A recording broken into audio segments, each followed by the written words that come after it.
El baldaquí de Tost, que prové de l'església de Tost a l'Alt Urgell.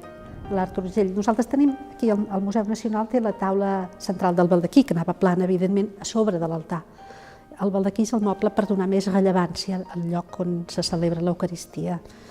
I, per tant, la imatge que hi ha d'haver sobre l'altar sempre és la imatge del Déu assegut en majestat, voltat pel tetramorf, és a dir, pels 4 símbols dels evangelistes, que aquí veiem molt bé l'àngel de Mateu, l'àguila de Joan, aquesta àguila fantàstica.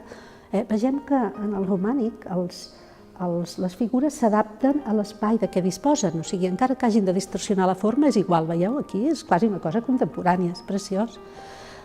El toro de Lluc, també, amb un cap distorsionat, en una posició poc anatòmica, però extraordinari, i el lleó de Marc, a l'entorn, els símbols dels 4 evangelistes. I el llibre, el Déu que porta el llibre de la vida amb la inscripció Ego sum lux mundi, soc la llum del món. La mateixa que portarà a Taüll. És una obra molt extraordinària del taller d'Urgell. El taller d'Urgell ja de primers del 13, és una obra, diguem-ne, avançada dintre de l'estil.